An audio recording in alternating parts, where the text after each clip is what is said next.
जी, expert की राय पर अमल करने का पहला नजरिया हजरत अबू तालिब ने दिया।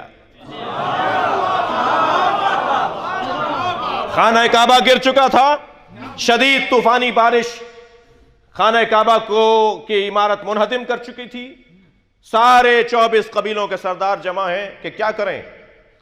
जब चरागे महफिल हजरत अबू तालिब के सामने आया, हजरत अबू तालिब ने फरमाया, हम में से कोई माहिर मेमार नहीं है जो हम राय देने बैठे हैं। फला कबीले में एक माहिर मेमार है, उसे बुलाओ, जो वो कह दे वही हमें मानना है। बुलाया गया उसे, उसने इमारत को देखकर कहा, जी इसको नई सिरे से बनाना पड़ेगा, ये पुरानी बुनियादों पर इमारत नहीं उठाई जाएगी, इसको दोबारा से बनाया जाएगा, नई इमारत बनेगी, नई बुनियादें डलेंगी। सबने माना। हजरत अबू तालिब ने फरमाया, इसकी बात को मानना है, जो ये कहेगा हम मानेंगे।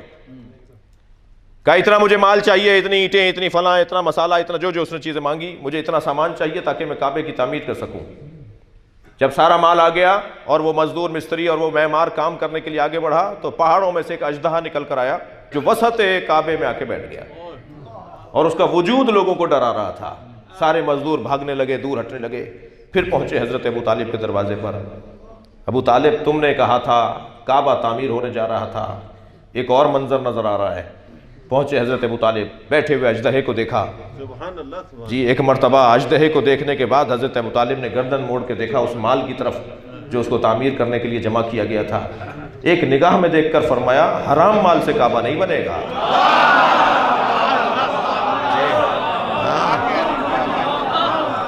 सब गर्दनें लटक गईं। ये सिर्फ आज के वडेरों और चौधरियों का अंदाज नहीं है कि जिसकी जो चीज अच्छी लगी उठवा ली। ये पहले जमाने के लोग, मिजाज की बात है, अफराद की बात नहीं है। सबकी गर्दनें झुकी हुई थी। हजरत अबू तालिब ने फरमाया, हलाल माल जमा करो। चंद दिन लगे हलाल माल जमा करने में। जब हलाल माल जमा हो गया, फिर हजरत अबू तालिब ने दोनों हाथों को बुलंद करके कहा, या अल्लाह, तेरा घर बनाना चाहते हैं, हमारी मदद कर। तो आसमान से एक परिंदा नाजिल हुआ, अजदहे को पंजों में उठा कर ले गया। हजरत अबू तालिब ने फौरन सजदे में सर रख दिया। लोग अबू तालिब का कलमा ढूंढते हैं, कलमा अबू तालिब को ढूंढता है।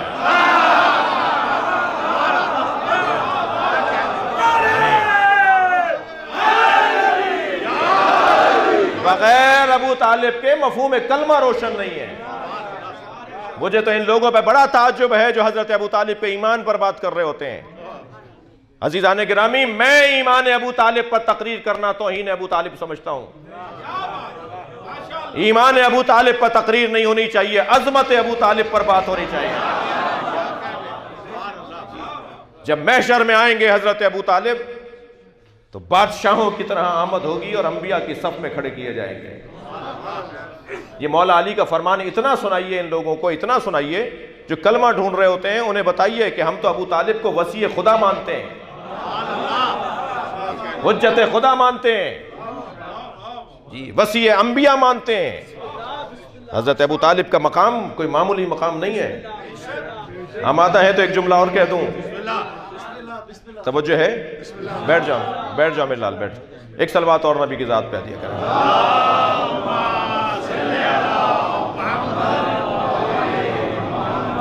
अजीज़ान गिरामी, बहस बड़ी अजीब मोड़ पर आ गई है, मगर मेरा दिल कर रहा है कि एक हजरत अबू तालिब को खुश करने के लिए, अबू तालिब को खुश करेंगे ना तो उनके बच्चे भी खुश हो जाएंगे। ये तो तरीका है, ये तो तरीका है। सरदारों को खुश किए रहे तो उनके बच्चे भी खुश हो जाते हैं। तो हजरत अबू तालिब अगर राज़ी हो गए तो मौला अली भी राज़ी हो जाएंगे, और फिर पोते भी राज़ी हो जाएंगे, पड़पोते भी राज़ी हो जाएंगे, और 11वां पोता इमाम मेहदी भी राज़ी हो जाएगा। जी हाँ, जी हाँ।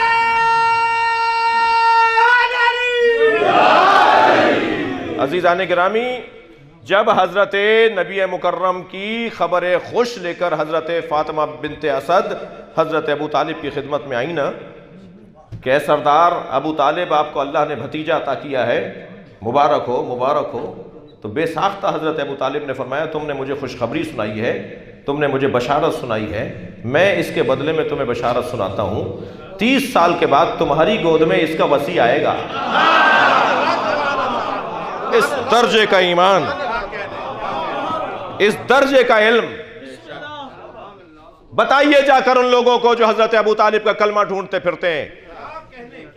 उन्हें जाकर बताएं कि कुरान मजीद में सिर्फ 24 नबियों का नाम है। 1,24,000 नबियों में सिर्फ 24 नबियों के नाम अल्लाह ने लिए हैं। बाकी नबियों के नाम हमें आइम्मा ने बताए, सरकार ने बताए, मौला अली ने बताए।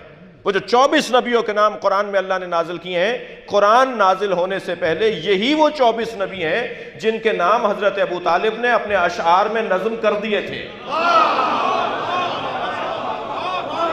जी जी, सलवात पढ़ेंगे मोहम्मद व आले मोहम्मद।